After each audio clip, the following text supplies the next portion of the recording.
In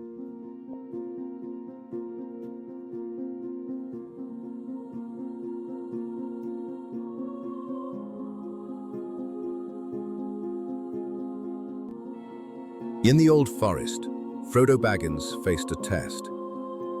He slipped the one ring onto his finger.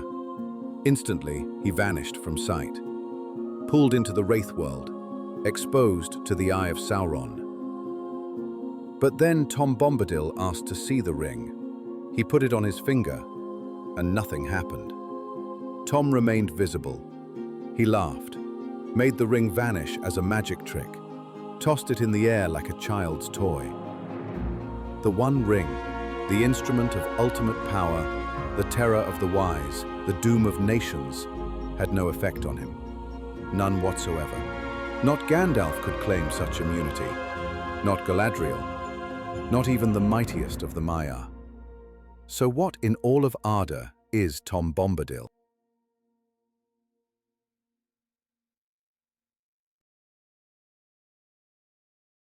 Welcome to Ranger of the Realms. I'm your guide through the forgotten histories and hidden mysteries of Middle-earth. Today, we're diving into the greatest enigma in Tolkien's legendarium, Tom Bombadil's complete immunity to the One Ring. In a story where the ring corrupts everyone who touches it, from humble hobbits to angelic Maia, Tom Bombadil stands alone. When Frodo offered the ring at the Council of Elrond, wise counselors debated desperately for solutions. Someone suggested entrusting it to Tom. After all, he was the only being in Middle-earth utterly immune to its power. But Gandalf refused, not because Tom might be corrupted, but because he wouldn't understand why the ring mattered at all. This immunity reveals something profound about Tom's nature. To understand why he alone could resist the ring, we must explore who and what Tom Bombadil truly is, and why Tolkien deliberately left this mystery unsolved. By the end of this episode, you'll understand why Tom's unexplained nature isn't a flaw in Tolkien's mythology, but one of its greatest strengths. Our story begins when four hobbits, Frodo, Sam, Merry, and Pippin, flee the Shire and take a shortcut through the Old Forest.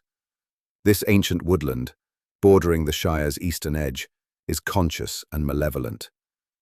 The trees trap wanderers, leading them toward the Withywindle River and the domain of Old Man Willow. Old Man Willow nearly claims them. Merry and Pippin become trapped within the tree's crushing embrace, their cries muffled as the bark closes around them. Frodo and Sam desperately try to free them, but the ancient tree's power is too great. Then, through the forest comes singing. "Hey doll, merry doll, ring-a-dong dillo, ring-a-dong, hop along, fal-lal the willow." A strange figure appears, a man, if you can call him that. Broad, with a weathered face, bright blue eyes, and an absurdly cheerful demeanor. He wears a blue coat and yellow boots. He's singing nonsense rhymes. This is Tom Bombadil. With casual authority, Tom addresses Old Man Willow directly. He strikes the tree with a branch and sings into a crack in its bark. "You let them out again, Old Man Willow. What be you a-thinking of? You should not be waking. Eat earth, dig deep, drink water, go to sleep." The tree obeys immediately. Merry and Pippin are released, coughing and bewildered. Tom takes the hobbits to his home, where they meet Goldberry, his wife, the River Daughter, a being as mysterious as Tom himself. The hobbits spend the night in warmth and safety, filled with good food and stranger songs. But the most extraordinary moment comes at dinner. Tom asks to see the ring. Frodo, reluctant but sensing no malice in Tom, shows it to him. Tom asks to examine it more closely. With a mixture of trust and curiosity, Frodo hands it over. Tom held the ring up to the light, studying it with mild interest. Then, almost as an afterthought, he slipped it onto his finger. Frodo watched, expecting Tom to vanish. Every other being in Middle-earth who wore the ring disappeared from sight, pulled partially into the Wraith world. The ring's power was absolute. But Tom did not disappear. He remained perfectly visible. The ring appeared to have no effect on him whatsoever. Tom laughed, a merry, genuine laugh, and began to toss the ring in the air. He spun it between his fingers. With a flash, he made it vanish entirely, then revealed it again in his hand like a parlor magician. To Tom Bombadil, the One Ring was a toy, a curiosity, a pretty trinket to make disappear at dinner parties. Frodo was disturbed by this casual treatment of the deadliest object in Middle-earth. Suspicious, he found a moment when Tom wasn't looking and slipped the ring onto his own finger. He felt the familiar chill, the pulling sensation into the shadow world. He became invisible to Sam, Merry, and Pippin. But Tom? Tom turned toward him with bright, seeing eyes. "Hey there!" cried Tom, glancing towards him with a most seeing look in his shining eyes. "Hey, come Frodo there. Where be you a-going?" Old Tom Bombadil's not as blind as that yet. "Take off your golden ring. Your hand's more fair without it." Tom could see through the ring's illusions, as easily as looking through window glass. The power that concealed Frodo from everyone else, that would even hide him from Gandalf or Galadriel, meant nothing to Tom. The hobbits, understandably, asked the obvious question: who is Tom Bombadil?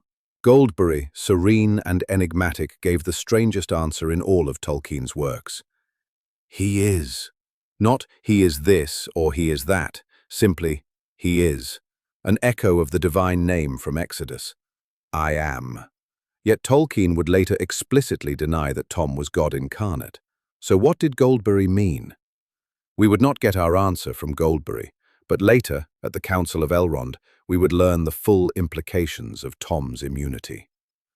Months later, the wise of Middle-earth gathered at Rivendell to decide the fate of the ring.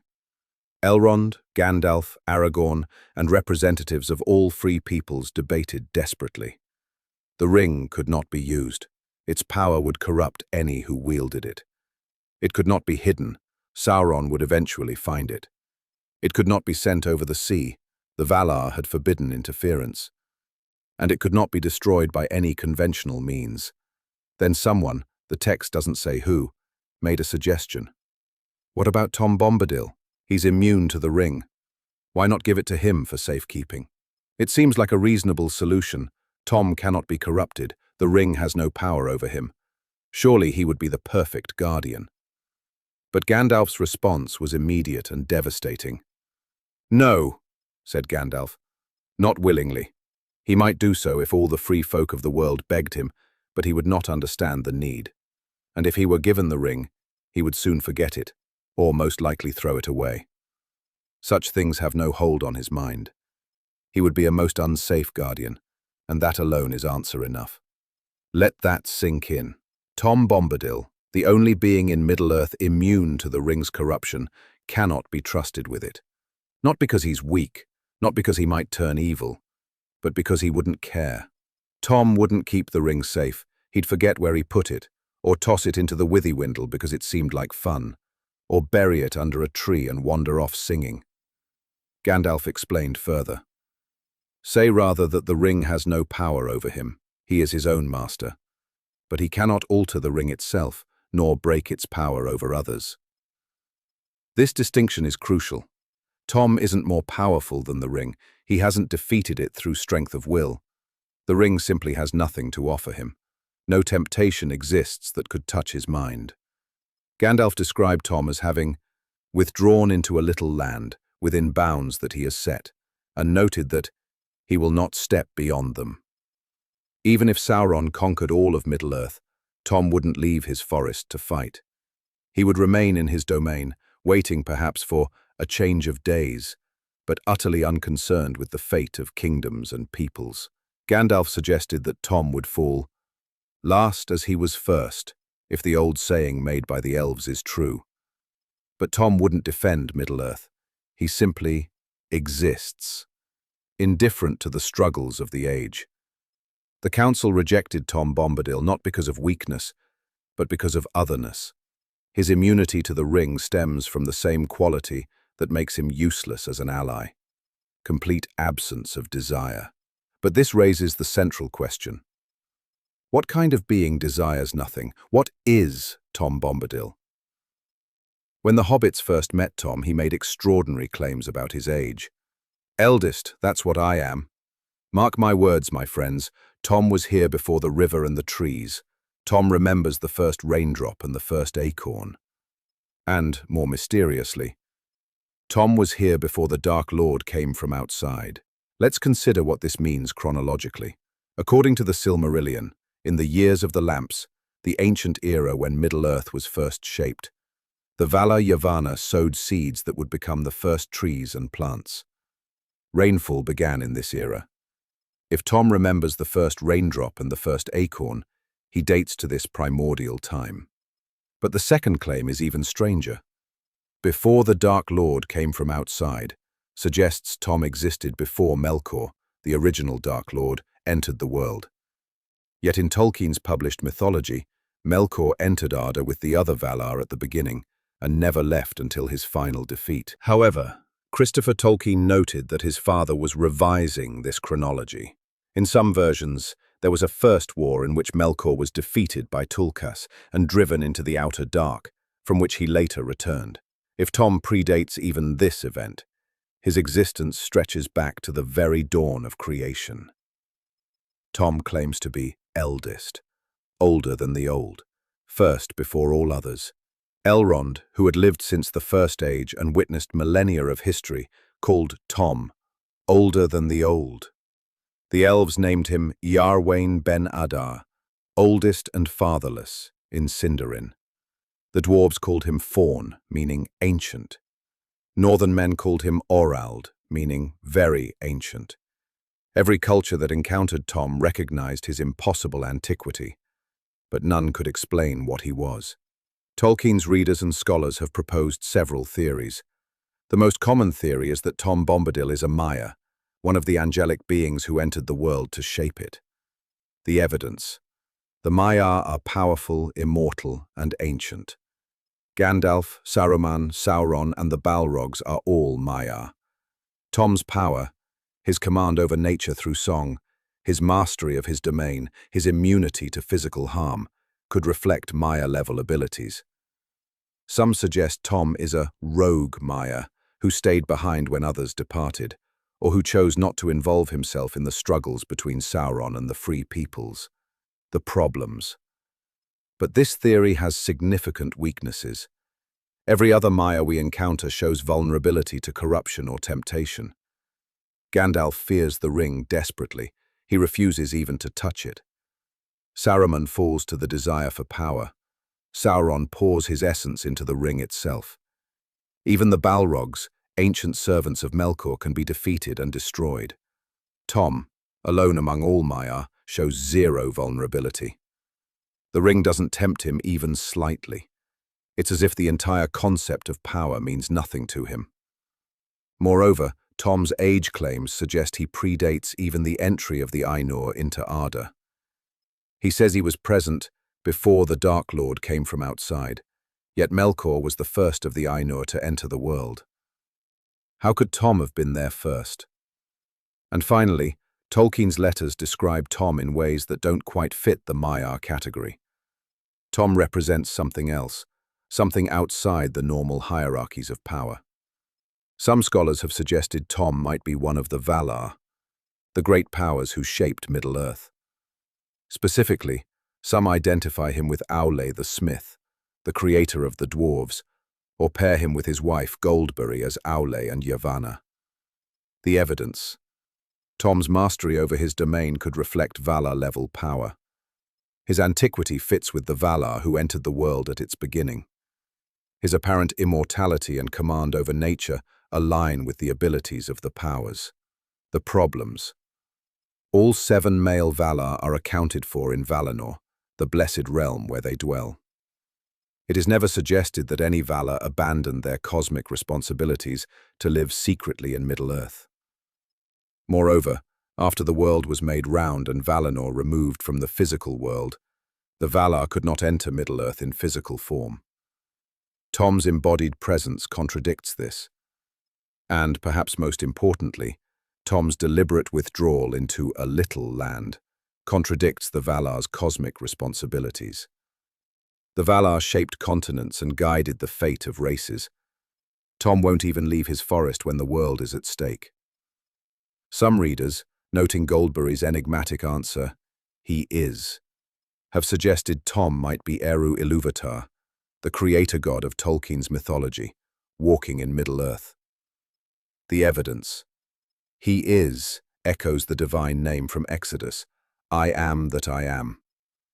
Tom's immunity to all evil, his existence before creation, his apparent omniscience within his realm, and his fundamental otherness could suggest divine nature. The problems. Tolkien explicitly rejected this theory. In letter 181, written to Michael Straight in 1956, Tolkien stated definitively, "There is no embodiment of the One, of God, who indeed remains remote, outside the world, and only directly accessible to the Valar or rulers." Eru Ilúvatar never takes physical form in Tolkien's cosmology. He intervenes in Middle-earth only 3 times, changing the music during creation, giving independent life to dwarves, and reshaping the world when Númenor fell. And each time from outside the world, never embodied. Furthermore, Tom's limitations contradict omnipotence. He cannot alter the ring. He cannot break its power over others. He refuses to leave his borders. These constraints don't fit an incarnate God. The theory that best explains Tom's immunity is also the most poetic. Tom Bombadil is the spirit of Arda itself, the earth made conscious. The evidence. Tom claims to remember the first raindrop and the first acorn. He is described as master of wood, water, and hill, the physical elements of Middle-earth itself. His statement that he was present before the Dark Lord came from outside makes perfect sense if Tom is the inside, the world itself, existing before any external being entered it. Tolkien himself described Tom, out of universe, as representing the spirit of the vanishing Oxford and Berkshire countryside. Tom is a father nature figure, embodying the land itself. This explains his complete indifference to power struggles. Nature doesn't care about politics. The earth doesn't take sides in wars. Rivers flow, trees grow, seasons turn, regardless of who wears what crown or wields what ring. Why this explains his immunity. What does the ring offer? Dominion, power over others, the ability to control and command. But how do you tempt the earth with dominion over itself? The ring offers control of land, peoples, and kingdoms. Tom is the land. He doesn't want to possess it because he already is it, in the most fundamental sense. The ring corrupts by offering what you desire. Tom desires nothing because he already contains everything within his nature. He takes delight in things for themselves without reference to himself, because in a sense, all things within his domain are himself. This explains his withdrawal into bounds that he has set. If Tom is bound to a specific place, if he is that place, he cannot leave. His power exists only within his domain, because outside it, he would cease to be what he is. And it explains why he would forget the ring or throw it away. Nature is indifferent to artifacts. What is the one ring to a river, to an oak tree, to the rain and wind? The strengths. This theory explains Tom's age. He's as old as the earth itself. It explains his immunity. Nature cannot be corrupted, only despoiled. It explains his indifference. Nature doesn't engage with moral struggles. It explains Goldberry's answer. He is. He is existence itself, being without agenda. The limitations. Tolkien never explicitly confirmed this interpretation. Arda, in Tolkien's mythology, is not described as conscious or alive in the way Tom clearly is. And this reading requires understanding Tom more symbolically than Tolkien typically wrote. But of all the theories, this one resonates most deeply with the text and with Tolkien's own out-of-universe descriptions of the character. Perhaps the most important theory is the one Tolkien himself stated explicitly. In letter 144, written in April 1954 to Naomi Mitchison, Tolkien addressed the mystery directly. And even in a mythical age, there must be some enigmas, as there always are. Tom Bombadil is one, intentionally. Tolkien intentionally made Tom unexplained. The mystery isn't a flaw or an oversight. It's a deliberate feature of Middle-earth's design. Tolkien explained that Tom has taken a vow of poverty by renouncing control. He described Tom as taking delight in things for themselves without reference to himself, making questions of power utterly meaningless to him. Tolkien stated that Tom represents something that I feel important and represents certain things otherwise left out of the narrative, though he noted that Tom Bombadil is not an important person to the narrative itself. This reveals Tolkien's deliberate choice. Tom is symbolically crucial, but narratively tangential. In Letter 153, Tolkien explained that Tom represents an embodiment of pure natural science, the spirit that desires knowledge of other things, their history and nature, because they are other and wholly independent of the inquiring mind. A spirit coeval with the rational mind and entirely unconcerned with doing anything with the knowledge. Tom wants to understand the world, to delight in it, to know it, but never to use that knowledge for power or control. Scholar Suzanne Jacobs argues that Tom should be understood within the medieval riddle tradition, the enigmata of ancient and medieval literature. Medieval readers didn't expect every mystery to be solved. They appreciated the artistry of a well-constructed enigma for its own sake. Modern readers, trained on puzzle box fantasy where every mystery has an answer, struggle with Tom's unresolvability. But Tolkien was deliberately invoking an older literary tradition where some enigmas remain enigmatic. Perhaps we're not meant to know what Tom is. Perhaps the mystery itself is the point.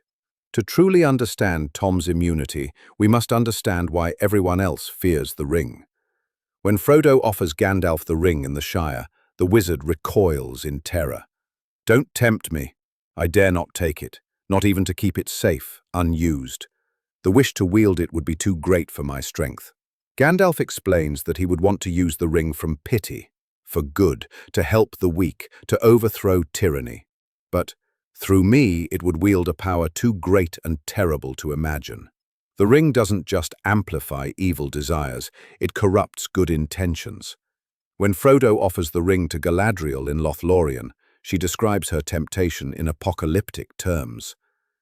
"In place of the Dark Lord you would set up a queen, and I shall not be dark, but beautiful and terrible as the morning and the night, fair as the sea and the sun and the snow upon the mountain, dreadful as the storm and the lightning, stronger than the foundations of the earth. All shall love me and despair." Galadriel imagines the good she could accomplish, preserving her realm, protecting her people. But the ring would twist that protection into domination. Love would become tyranny. Saruman fell without ever touching the ring.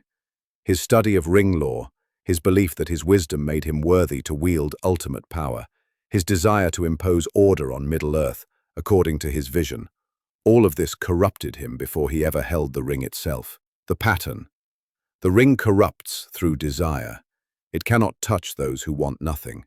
It preys on the desire for power over others, the wish to impose your will, even for good, the urge to accomplish great works, the need to protect what you love, the vision of a better world achieved through force. The more power a being possesses, and the more they care about the fate of Middle-earth, the more vulnerable they are to the ring.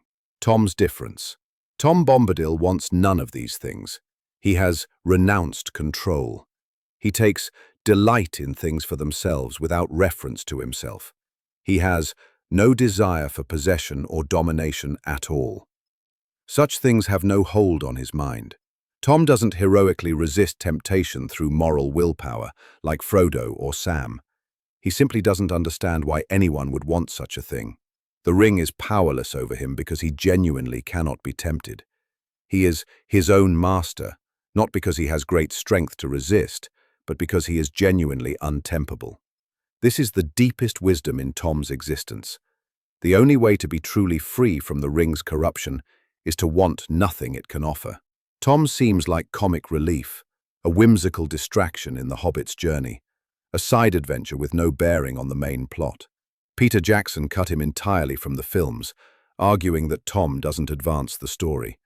But there's a hidden significance to Tom's role, a gift given casually that changes the fate of Middle-earth. After rescuing the hobbits from the Barrow-wights, evil spirits inhabiting ancient tombs, Tom gives each hobbit a long dagger taken from the Barrow-downs. These were barrow blades, created by the Dunedain of Cardolan during their war against the Witch King of Angmar in the Third Age. Tom gives them away as if they're ordinary knives. Useful for the road ahead, nothing more. Months later, at the Battle of the Pelennor Fields, Merry Brandybuck carries that blade into battle. When the Witch King of Angmar, the greatest of the Nazgul, Sauron's most powerful servant, strikes down Theoden, King of Rohan, Éowyn steps forward to defend her fallen lord. The Witch King mocks her. No living man can kill him. Ancient prophecy protects him. Merry, crawling forward in terror and courage, stabs the Witch King from behind with Tom's gift, the Barrow blade. The blade was specifically forged to harm the Witch King. It breaks the spell binding his spirit to his will, allowing Éowyn to deliver the killing blow. The text is explicit. No other blade, not though mightier hands had wielded it, would have dealt that foe a wound so bitter, cleaving the undead flesh, breaking the spell that knit his unseen sinews to his will. Without Tom's casual mercy, without his rescue of 4 hobbits he happened to hear calling for help, Merry would not have carried that blade. The Witch King would not have fallen. The Battle of the Pelennor Fields might have been lost. The enigma who cares nothing for the world's struggles plays a crucial role through simple, uncalculated kindness. Tom didn't give Merry that blade to defeat the Witch King. He didn't foresee the battle or plan the outcome. He simply helped travelers in need and equipped them for the road. Sometimes the greatest impacts come from those who desire nothing but to help. Tom Bombadil embodies a profound philosophical stance in Tolkien's work. In Letter 153, Tolkien described Tom as representing pure, real, natural science, the spirit that desires knowledge of other things, their history and nature, because they are other and wholly independent of the inquiring mind. This is knowledge for its own sake. Observation without exploitation. Tom studies the world with love and curiosity, but no desire to use his knowledge for power.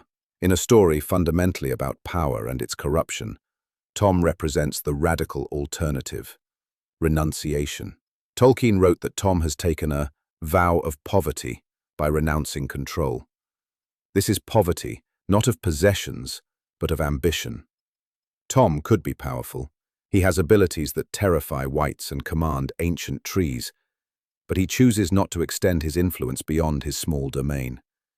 He is master of his land, but seeks no subjects. He has power, but refuses to wield it for any cause, no matter how just. Tolkien described this as a natural pacifist view, which always arises in the mind when there is a war. Tom will not fight in the War of the Ring. He will not leave his borders even if Sauron conquers all of Middle-earth. This could be read as irresponsibility. The wise at the Council of Elrond essentially dismissed Tom as unreliable, indifferent to the suffering of the world. But Tolkien presents Tom's stance as legitimate, even profound. Some things in the world are genuinely unconcerned with our struggles, and their indifference is not malevolent. It's simply other. Tom as anti-Sauron. If Sauron represents the will to power taken to its ultimate extreme, the desire to control all things and reduce them to extensions of his own will, then Tom represents the opposite. Zero will to power, complete acceptance of things as they are, delight in their otherness, rather than desire to dominate them. Sauron poured his power into a ring to control others. Tom could put on that ring and feel nothing, because he has no desire to control anyone. In this reading, Tom is not powerful despite his indifference. His indifference is his power, the one thing Sauron's ring cannot touch. Master but not lord. Goldberry calls Tom master, master of wood, water and hill. But he is emphatically not a lord. He has no subjects. He gives no commands except to trees and wights when they threaten travelers. He seeks no territory beyond his self-imposed bounds. He is master in the sense of being perfectly himself, completely autonomous. But he masters nothing, and no one. This is mastery as self-possession, rather than domination. True freedom, achieved through wanting nothing. So what is Tom Bombadil? We've explored the theories. A Maia who somehow remained uncorrupted. A Vala hidden in Middle-earth. The spirit of Arda itself. An intentional enigma meant to remain mysterious. The truth is we don't know. And perhaps more importantly, we're not meant to know. Tom's immunity to the ring reveals his fundamental otherness. He exists outside the struggles for power that define the Third Age. He desires nothing the ring can offer, because he wants nothing at all beyond his simple existence, his joy in the world as it is. In a story about a ring of power that corrupts all who touch it, Tom represents the one escape from corruption, complete renunciation of the desire for control. He is not a hero. He will not save Middle-earth. He would forget the ring or throw it away. But in his indifference lies a profound truth, that the only beings truly free from power's corruption are those who want nothing power can give. Tolkien deliberately left Tom unexplained. In letter 144 he wrote, "Even in a mythical age there must be some enigmas, as there always are. Tom Bombadil is one, intentionally. In an age of systematic explanations, where fantasy writers construct detailed magic systems and explain every mystery, Tom Bombadil stands as a reminder that some things should remain unknown. Not every question needs an answer. Not every mystery exists to be solved. Sometimes the enigma itself, the permanent question mark in a world of carefully constructed answers, is what gives a mythology depth and truth. Tom Bombadil represents the unknowable, the parts of existence that remain beyond our comprehension, no matter how much we study or theorize. He is Tolkien's admission that even the creator of Middle-earth doesn't claim to understand everything about the world he made. And in that humility, that willingness to leave mysteries unsolved, lies one of the deepest truths of Tolkien's art. Tom's immunity to the ring isn't just about power, it's about the nature of being itself. Tom simply is. He exists, content and unconcerned, while kingdoms rise and fall around him. He will be last, as he was first, and when all the struggles for power are finished, when Sauron is defeated and the age ends, Tom will still be in his forest, singing to the trees, delighting in the rain and the turning seasons, wanting nothing, possessing nothing, being everything. Thank you for joining me on this deep dive into Tom Bombadil's greatest mystery, his complete immunity to the One Ring, and what it reveals about his nature. If these hidden corners of Tolkien's world fascinate you as much as they fascinate me, please consider subscribing to Ranger of the Realms. Each episode, we uncover another mystery, another untold story from the legendarium that enriches our understanding of Middle-earth. Next time, we might explore the nameless things that gnaw beneath the deepest places of the world, or the true fate of the blue wizards in the east. There are always more forgotten truths waiting to be discovered. Until next time, may your path lead you to forgotten truths.